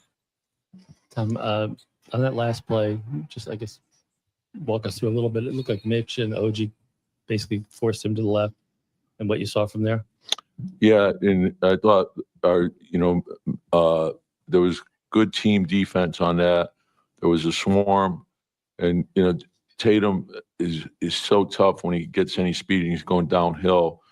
So you need bodies in front of him, and then the pursuit from behind is also important. But I thought in the fourth quarter our defense was outstanding, and that's what we need to do for the entire game. Now we're still really concerned about the rebounding. We have to fix that. Obviously, you don't want to get in the habit of 20-point comebacks. What does that say about the character of this team? Well, always have the belief, I think, in each other. I think you get to the playoffs, it's about really your mental toughness, your defense, and your teamwork, and always having the belief that you could do something better and you could find a way to win, right? So it's a long game, keep playing, and that's what they did. And this team has been that way all season long. We dealt with, Mitch being out more than the first half of the season. Then Jaylen took the injury in March, and just they kept marching forward. And I think that's important for us. Thought Mitch gave us a huge lift off the bench. Cat was, huge, had the big putback. I think Mikhail, the way he scored in the fourth was huge for us. It gave us a lot of confidence. And then, Jaylen, that's Jaylen. It doesn't matter what's going on in the game. He's going to be at his best when his best is needed. All righty. There you have it. Thibodeau has spoken. I like some things he said. First of all, he mentioned two things that we done mentioned already. You got to play 48 minutes. We just talked about how the Knicks, they don't quit, and they know it's 48 minutes you got to play. It seems like Boston don't know that. They think that they're supposed to lay down after they go up 20, right? Teams are not laying down, especially not the Knicks. Then he said, he said the 48 minutes, and then he said, dang, man, I forgot. It was right on the tip of my tongue. What else did he say right after that, right after the 48 minutes? He said the 3-point shot. He was like, yeah, you can get down, but you can make comebacks in this league because of the 3-point shot. He almost didn't want to say that because he don't want to tell Boston that this is why we getting back in the games, because y'all keep shooting these threes. You know what I mean? I don't want to say that out loud. That's why I like Coach Mazzulla being more tight-lipped and just answering the questions, the best he could without giving away. You get what I'm saying? Like, people be wanting coaches to give away strategy and be like, oh, this is what we did to stop him. No, don't do that. You got a whole 7-game series to play, right? So I like what Mazzulla's doing. Mistakes. Huh? Let them keep making the mistakes, Correct. Keep your strategy to yourself. Yeah. So, I mean, being up 20 and still shooting threes is unreal to me. Like, for you to shoot a three, it's got to be so wide open, and it's got to be the actual right play. You can't be up 20 and think that you're going to take hero shots and every shot is a dagger. There's no such thing as daggers in the third. You don't get daggers in the third quarter or the first 2 minutes of the fourth quarter. Those are not daggers. You're trying to be a hero, right? You're throwing Hail Marys. No, those are not that. Just keep playing basketball. And you got to get downhill. You got to get to the paint. You got to get to the rim, put some fouls on them. And the last thing I mentioned, though, which was good coaching by Tibbs, Mitchell can't shoot free throws. Mitchell Robinson can't shoot free throws. So they had him in the game purposely because he knew that Boston was going to try to do hack of Mitchell, but Boston had 3 fouls to give before they got in the penalty. They fouled Mitchell 3 times in a row just so they can get in the penalty, and Tibbs was like, thank you, and pulled them out of the game. You just put us in the penalty with 3 minutes left, and I got Jaylen Brunson, and you know how crafty he is with pump fakes and footwork and getting fouls. And then who hit the free throws, the go up one? freaking Jaylen Brunson. You probably could have played him a little bit better if you had a foul to give. But now you got to guard him without fouling, and he's irky jerking you, and you don't know when the pump fake is real or is a shot. You don't know, but you done put yourself in the penalty because you thought that Tibbs was gonna be dumb enough to leave Mitchell Robinson on the floor in the penalty. No, he did that and y'all got 3 straight fouls, and now y'all in the penalty and y'all lose at the free throw line. Amazing.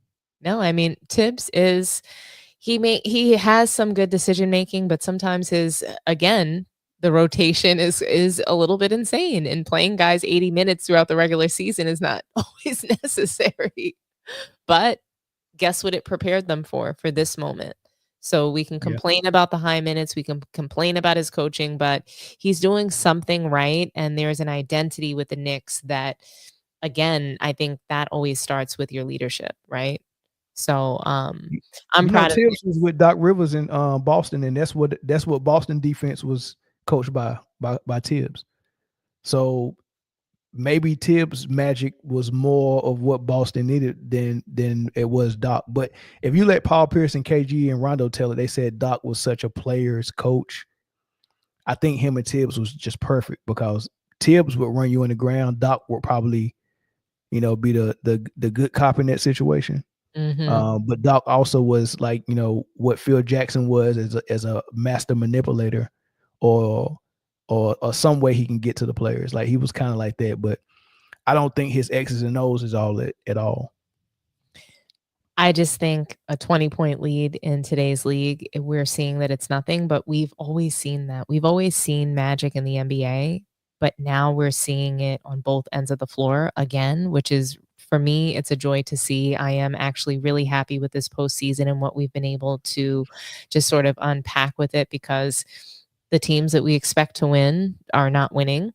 And I just think that is what creates the excitement, the defense, the physical pressure on the floor. And we're seeing what guys can really do. Yeah, I'm enjoying it. I like it. As long as they're not rigging games and they're allowing defense, I'm good. I'm here for it. The rigging games,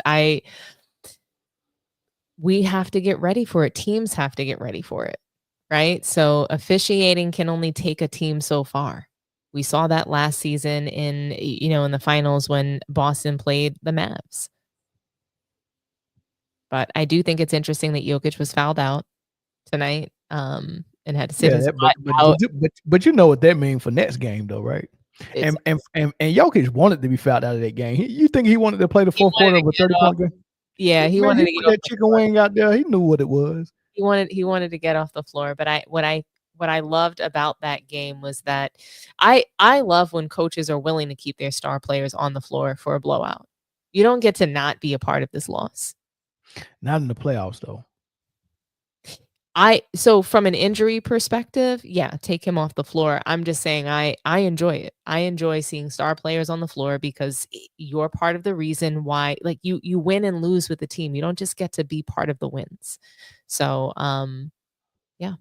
I think tonight we saw one really good game and one game that was just so far apart that it was just like, wow, this game is over in the first quarter. So it was just like 2 totally opposite games. One really, really close game, one complete blowout. So that blowout was crazy. It was crazy. They just, what was it? It was almost 150. They almost scored 150, didn't they? 149. Oh, after the first quarter, the commentator said, because they had 45 in the first, the commentator said, OKC is on pace to score 190. Oh, absolutely disgusting. Like that is it's a disgrace. I'm about to take a shower and then get into bed with the Denver Nuggets radio in my ear. I'm going to sleep to that. I almost made the thumbnail chicken nuggets. But Denver about to blow them out in game 3, right? That's what I think this series is going to be. I think they're going to be trading blowouts. Blow out this game, blow out next game for Denver, and then game 4, OKC might win a close one, and then we go back to OKC tied at 2. So here's the thing. I think, and cheers to Jay, but like, I think that if the Thunder have figured out the Nuggets, which is quite possible that they have done that in this second game, then it's going to be a gentleman's sweep. But if they haven't, if that's not what has happened, then to your point, it's going to be a blowout. They're going to trade some blowouts, and then it's going to be probably go to a game 7. Well, I mean, it can look like they figured them out, but the coach is super cute, and he's standing there. He actually looks very arrogant to me, and he looks like, you know what, I figured this out. We've got this from here. I'm just telling you what they look like. The whole team, they looked very confident in themselves. Like, hey, we gave them game 1, and we have this series under control now at this point. We know what to do. Well, maybe it is like that, but I think that can change very easy with just the whistle. I mean, because if they start calling those fouls or them getting physical with Jokic, then that changes the game. Now, the shots that OKC was making, if they making shots like that, then it's still going to be advantage OKC. That's what I'm trying to say. So, like, the whistle can only take teams so far. You have to be prepared for that whistle to go in Jokic's favor. You know he's you know he's a beloved player amongst the refs in the NBA, so you've got to come out ready to blow them out. And I think that that's also what they decided in this game. It's got to be a blowout. It's blowout or bust. That's crazy. Well, Denver better blow them out then. But a close game is advantage who, OKC or Denver, especially in Denver. I mean, because Jokic know how to play the rest in the close game with them flops and there's a high altitude issue in Denver, right? That players have to battle against. So I'm gonna roll with Denver. If it's a close game, Denver's gonna take the game. Yeah, I mean, but that's SGA is going to have to be the MVP in those close games. He can't allow Jokic to to bait people into fouls and get to the line. This game, this series should be 2-0 though. Let's be honest. It should really be 2-0. OKC won the first game and lost the first game. Like, how do you win the game and lose the game? They did both. They won and lost the game in one game. I've never seen anything like that, but salute to OKC for this game to win. I think that I'm hoping that they coast through the rest of the series. I want that for them. I want them to get out of the second round, but I'm just not sure that they're going to do it. Last season they couldn't do it. If they don't, it's insane. But if they do, who you think getting out on the other side? The Warriors or the T-Wolves? Right now, what I saw out of game 1 from the T-Wolves is they look scared. They look scared of the Warriors. The Warriors are a much smaller team, right? Why were they not playing them more physically? Why were they shooting so many threes? It didn't make sense. So perhaps I don't know. Maybe they are tired. Maybe you got to see something different in game 2, right? You got the same critique for Boston and Tatum is the same critique I got for Ant-Man and the T-Wolves. I need to see them get downhill. I need to see them go into the paint. That's just what I need from the Timberwolves. They're a bigger team. They should be able to do that. They're scared of Draymond Green. I don't know. Did you hear the coach? Did I hear Chris Finch? Yeah. When he was talking about how Rudy Gobert was being held and we know that so the Warriors, they were able to get away with everything. We said that before the game, didn't we, Dominique? Didn't we say that was going to happen?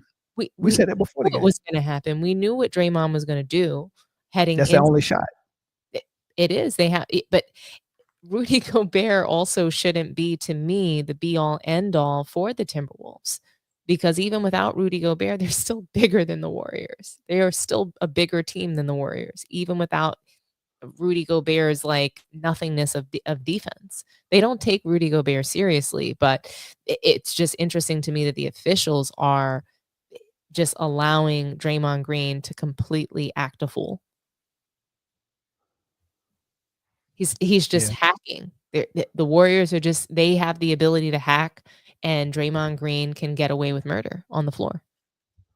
Yeah, we'll see what happened in game 2. He did that Nurkic the neck clothesline thing to Jaylen Green. They didn't do anything. Like Not a thing. Draymond Green should have had a suspension already. They're scared to This do it, man. They're scared playoffs. to do it. They still owe him for kicking him out of the Cleveland game. They don't want to do it again. So they can say the only reason Steph don't have 1,000 rings because of that one game Draymond Green missed. He deserved to be out of that game too. Did I want that to happen? No, but he deserved to be, suspended in that series for what he did. You've got come on, make smarter decisions. It's not just about you, it's about the team. So, yeah, Well, this was fun. It was very fun. I wonder is it gonna be fun if the Knicks lose game 3 when we do a post game? It's still gonna be fun because I would be right. So if the Knicks if they don't make it out of this series and I was right, then their ceiling was the second round. Before we go though. Yeah. I know we already spoke about it, but does Jokic need more help? Do he need all-star help? No. I don't mind if he decides that he wants to trade Russell Westbrook, but I don't think he needs any more help. The narrative If that Sengun can do it help without an all-star, I don't know why they're complaining in Denver. Sengun made all-star, nobody else did on his team. And they was the number 2 seed. Sengun is out of the playoffs though. So, what nobody's looking for Sengun to be multiple years in a row MVPs. Nobody's looking for Sengun to win a title. You know what I mean? Jokic is a superstar level of his fans are requiring this, right? Sengun doesn't have any fans. Right. But my point is that's my point. My point is the critique or the narrative is Jokic is a superstar with no all-star help. So that makes him better than everyone. That makes him MVP every year. That makes him a top 10 player. And all because he don't have all-star help. And I'm like, well, Sengun don't have all-star help. And he's a lesser player than Jokic. And his team is performing better than Jokic. Not in the playoffs because they got put out in the first round. What about Giannis? Didn't he not have all-star help? Giannis didn't have no all-star either. I mean, unless you title run, who was an all-star on that team?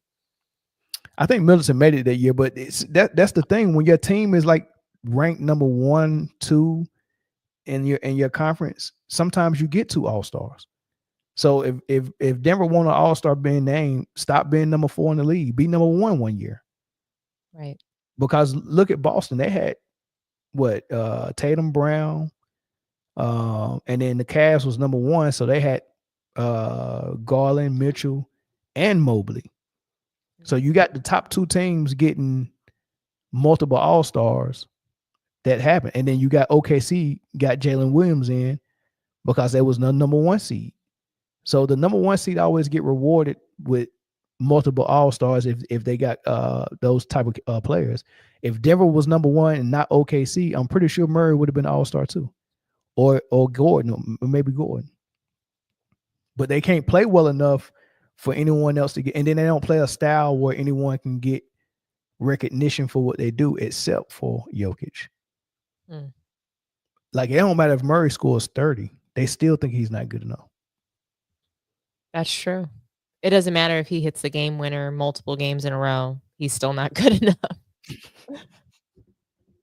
It don't matter if Aaron Gordon guards the best player on the team every night, regardless of position, hits the game winner twice in 2 series, and shoot it at 43% from the 3 when he shot it at 28% last year. Shoot the free throw at 80-something% when he shot it at 60% last year. The improvement of Aaron Gordon from last year to this year needs to be studied. That dude is he's a shooter now. I absolutely love Aaron Gordon, but I always did. So I always thought he was a good player, and I love the way that he's been unlocked on this Nuggets team, and I hope that they appreciate him. I mean, the way that they dog Jokic and Jokic's teammates it's the same thing that we saw with LeBron. Same exact thing. And it's worse because these players are a little bit better, in my opinion. It's only 3 players that teammates get dogged, and that was LeBron, Steve Nash, and now Jokic. Absolutely insane. And I mean, the WNBA season is upon us, and we're gonna see that. We're gonna see this, unfold in a much nastier way. So get ready. I hope not, man. I hope we done with it. I really hope we done with that, man. I hope all the races are gone back to their I mean we got Trump in office. We got more bigger fish to fry and talk about. Like the races, they got to worry about what the Democrats are doing. Yeah. Right. They don't have time to be worrying about what's going on in the WNBA. So hopefully they're not at the games this season. We'll see, Bill. We'll see. I don't know. We shall see. Because But I want to celebrate the girl. I want to celebrate her, man. I want to enjoy her. I know they make it so hard for us too. Before we head out, let's just read the super chats that came through and salute to everyone in the chat. Check Ball Sports, thank you so much for the $4.99 super chat. Watch out for the fake LeBron to NY Cavs rumors. Thumbs down. Did you want to read one, Mel? You know I can't read. I know. Okay.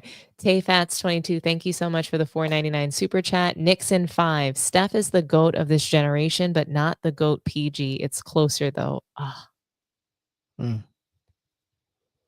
I don't know.